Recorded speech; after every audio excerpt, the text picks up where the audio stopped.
Welcome to Sports Talk with Steve. I got a full show today, starting with the Red Sox, and spring training is underway. Games are underway. Red Sox swept Northeastern and Boston College yesterday in their debut as the games get started, and they play the Twins today at 1 o'clock. First, I want to talk about this article here by the Boston Globe. Dan Shaughnessy. It's an interesting article about A.J. Pierzynski being the Red Sox might have the Major League Baseball's most hated player.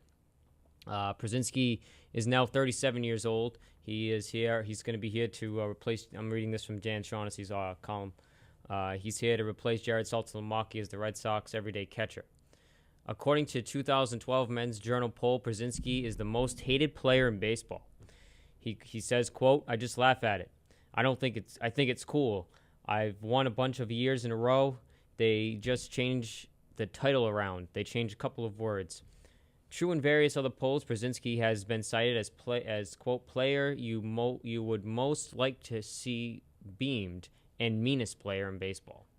"I think I've won it before so many times is an easy answer," he added, "but I think A-Rod took over for me this year." As we all know, A-Rod is probably the biggest fraud in baseball right now. So the Red Sox have the most hated player, according to Shaughnessy and according to Men's Journal poll, and everyone hates A-Rod.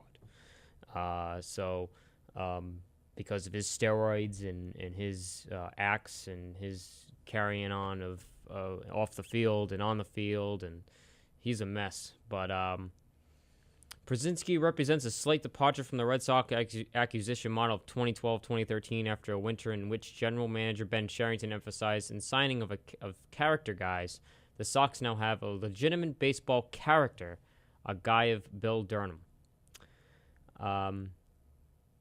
When I play for Pierzynski, when I play for those 3 hours, it's about playing. It's about being friends. You know, your best friend in the world can be out there pitching. I'm trying to get a hit off him. It's about getting a hit or trying to win.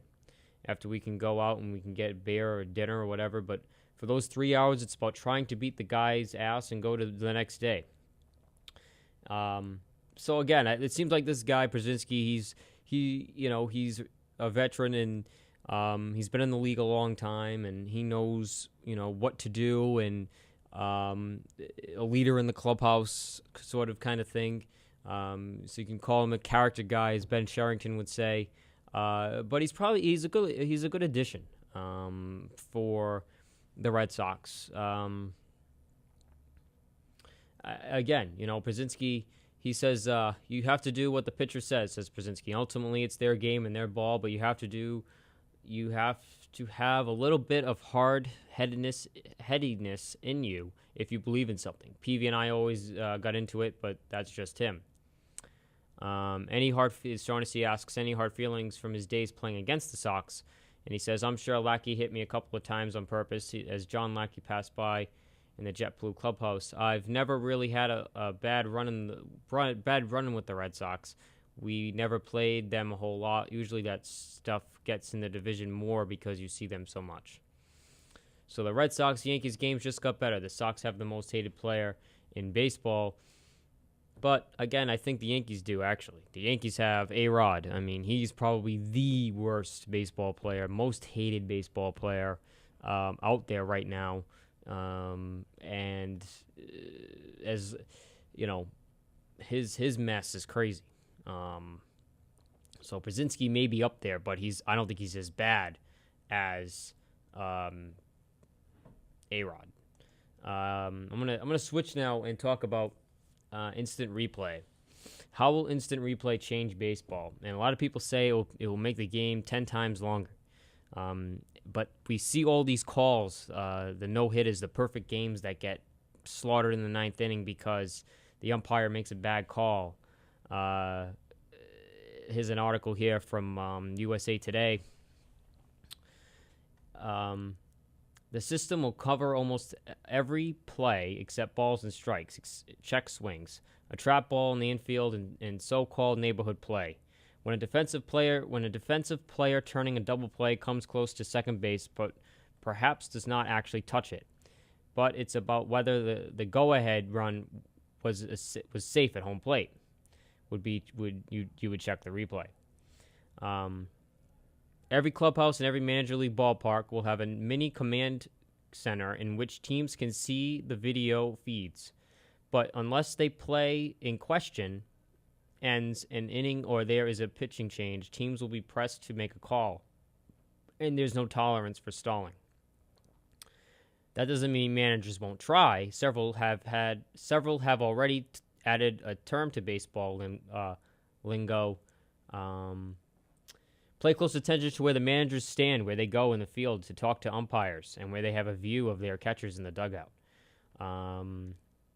I think instant replay is good for baseball, but I think because of all these missed calls and all these bad, umpires that come to these, I know it's bad. I know it's a tough job, really, to call balls and strikes and all that. But at the end of the day, you have to know, if the game is on the line and it's a perfect game and you call a runner safe at first base and you know he's out, like that happened 2 years ago with Detroit.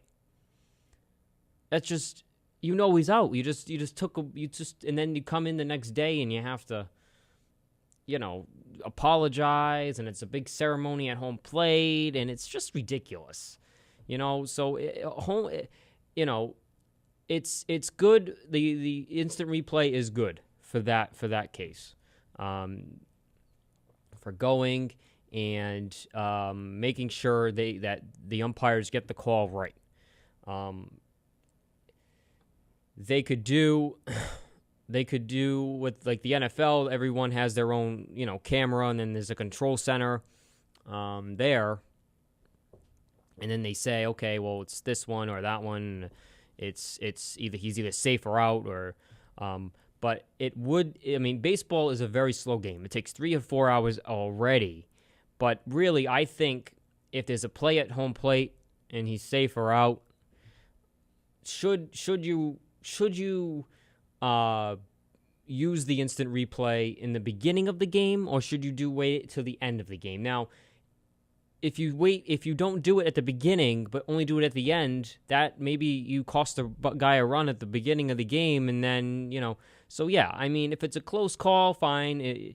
But it has to be like so many minutes. It can't be this 5-minute thing. Is he out or is he safe? Is he out or is he safe? It can't be like that. If there's a collision at home plate and you don't know if he's out or safe, there should be you should have a time limit, like a minute.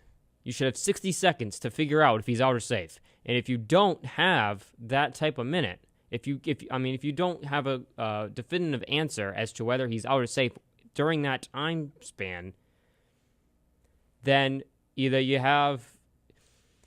then the call stands, which would really be bad, or they do the play over again, so he bats again, or that run doesn't count, or something like that. It would suck, really, but at the end of the day, you have to, if you can't, either the call would stand or you got to do the play over again. That's what I think should happen.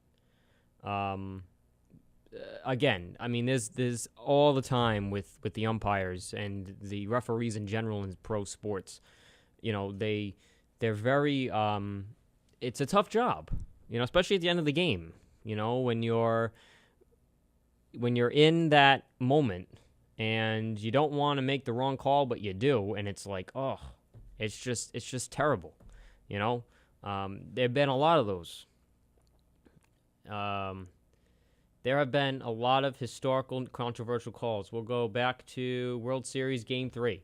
St. Louis Cardinals' Alan Craig is tripped by Boston Red Sox third baseman Will Middlebrooks in the ninth inning and would score on an obstruction call to win the game. Let's look at another one. This one is July 26, 2011. The Atlanta Braves get a walk-off win against the Pittsburgh Pirates after Julio Lugo is called safe at home plate by Jerry Messler in the 19th inning. Now, you realize probably by this, you have these umpires that make calls if they go in extra innings just to get the game over with. Obviously, that was a call he just did that to get the game over with. He was tired. He wanted to get out of there. Even though he was out, he just called him safe to get the game over with. June 10th, Detroit tied. This is the one I was just saying. The Tigers pitcher that loses the perfect game with 2 outs in the 9th inning, and umpire Jim Joyce rules that Cleveland Indians Jason Donald was safe at first base. And then October 20th of 2009, ALCS Game 4, the Angels catcher Mike Napoli, now Boston Red Sox, forces out New York Yankees Jorge Posada left as teammate Robinson Cano approaches third base. Umpire Tim McLean calls Posada out and Cano safe, even though he was tagged while off the base. The replay showed that Cano was off the bag and he was tagged. I did not see that. That's what the umpire said. ALDS Game 2. Left field umpire Phil Cousy rules a ball hit by Minnesota Twins Joe Morrow was foul against the New York Yankees, even though replay showed it landed off of fair territory. The Twins were tied 3-3 in the bottom 11th inning with no outs. So again, the replay thing is interesting. Would it help baseball? Yes. But this is Joe Torre now.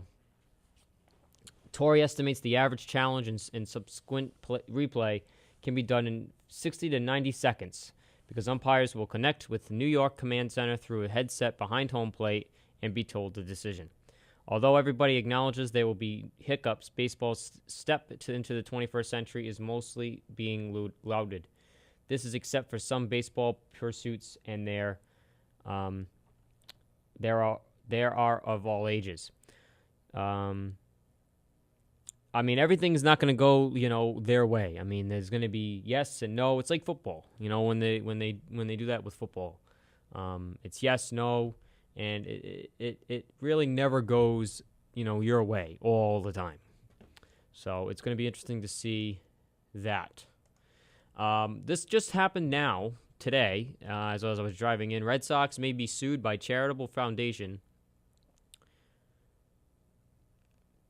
for using the Boston Strong sign logo, the Be Strong on the Green Monster. It was used last year, as we all know, after the Marathon bombing. For the Red Sox, it was like Boston Strong. But according to the El Paso Times, reported this week that the Barden Memorial Foundation is considering taking legal action against the Red Sox for the team's use of the Be Strong, a message the foundation trademarked 7 years ago. We are at an impasse, and I'm afraid soon we will going to court over it. Gary About told the Paso Times it's David versus a Goliath battle. The foundation was made in honor of Brandon Abode, who died in a skiing accident, and it provides financial assistance to multiple organizations near El Paso, Texas. The report said the foundation may report a filing to lawsuit in coming months of an agreement cannot be reached. The report also includes the note in 2011 the Barden Abode Foundation had to ask the family of Belnita Hernandez, a former Chaplin High School softball player who died from brain cancer, to not use Be Strong while gathering cancer donations because of their trademark. The Red Sox made a statement on the matter, saying that they had been unaware that the discussions had the Barden Abode Foundation were not progressing to resolve the matter. The Red Sox look forward to further such discussions and to positive resolution on that would, among other things, allow other distinct charitable interests mutually and successfully coexist. The Red Sox posted the Be Strong logo on the Green Monster in left field, and they wore a patch with the same logo on their jersey sleeves throughout their run to a World Series victory. Now, let me just say this about this, as I kind of just learned about this now. This charitable organization is in Texas. This happened, 10 months ago. And all of a sudden, it's coming out now that they're going to be suing the Boston Red Sox because they used the Be Strong because of what happened to this country, pretty much this nation, on April 15th. And I think this is absurd. I mean, again, if they had it first, fine. They had it first, whatever. But this was, I mean, just because they use B strong, Boston strong, doesn't mean it was because of what happened to the city, and it was a city coming together, and the whole thing. And I think what these people are trying to do, this foundation, they're trying to steal money. They're trying to get money out of the Red Sox because they used their Be Strong logo for Be Strong. I mean, it was for, just because they had it first, they feel like they have a right to use it. The Red Sox, on the other hand, used it because, it was part of recuperating and getting back together and getting back on your feet and making sure that hopefully none of this happens again, and everyone's coming together and going to be strong. And not just the Red Sox used this; the whole state used it. I mean, this whole state used Be Strong for everything. We are Boston Strong. Everyone was singing Sweet Caroline at the 7th inning. Baseball. I mean, everything. It was. So if they had a problem with it, they should have said something then, not wait 10 months later to say something. Because now it's like, oh, now all you're gonna think about is get me the dollar sign because the marathon's over. It's happened, and now we want money from you because you stole our thing last year. How come you didn't say anything before? So I think that's ridiculous. That's so ridiculous. It's stupid. If you want, it's a sign. I mean, I think that's ridiculous. But we'll see. I don't think anything's going to happen out of that. But I want to take some time and talk about this Red Sox upcoming season again. I've said before, this Red Sox season is going to be about can they do what they did last year? Can they repeat? They overachieved last year. We all know this. Tony Maserati has said it, and I agree with him. They overachieved. No one predicted them to be going 96 wins and winning the World Series and all that. They come back this year with pretty much the same team, minus Ellsbury and, and Salty. But at the end of the day, they kind of have the same team. They have Koji. They have their pitching staff. They got their bullpen. I mean, if they stay healthy, they could repeat. It's going to be hard for them to repeat. No team has repeated since the 2000 Yankees. But, I think the Red Sox, if they go about it as that same team aspect like they did before, like the team and we're all this and this together and all this stuff, they'll be fine. But, again, I think if you're talking about the Red Sox and you're talking about their upcoming season, they should be an 85, 89. They could be a 90-win team this year, too. I mean, just say a 90-win team because no one predicted them to do this. With spring training starting, even John Farrell said, same mentality as last year. I mean, last year was a little different with, no one really knowing anybody. But, this year we're all, coming back and it's like, okay, but it's business. And, they had their parties, they had their fun, but now it's back to business and it's back to work. And that's what the mentality is now going forward. Okay, we had our fun in October and we had our fun in World Series after the parade. Right after that parade, though, it's a little break and then it's back to work. And Farrell has said that the players have been contacted every single day. There have been players that have contacted other players every day throughout this offseason to, keep in touch and to say, hey, listen, remember, guys, this was fun, but we have another season to play. This was great, but we got to move on from this. We can't dwell, we can't, party and, obviously when they get their rings on opening day of Fenway Park, it's going to be a great event. It's going to be a big thing, but, after that, a ceremony, it's baseball season. It's baseball time, And there was just something special about this team last year when they played the Yankees. And it was just in the beginning of the season. There was just something special about this Red Sox team, and you just saw it. You just saw this passion they had for winning, and they had this passion for like coming together, and it was like it might have been better than '04. It might have been better than. I mean, it was better than '07, but you know what? It's probably '04. No one ever predicted them coming down 3-0, and it was the Yankees. So you know what? I'm gonna say it's second to '04. '04 was 1. This was the 13 was 2. '07 was 3 because '07 was like it was they should have won. You know, they should have won, but '04 was 1 definitely. 13 was 2, and this was 3. 07 was 3, I should say. But again, it's going to be an interesting season for the Red Sox, and it's going to be interesting to see what happens.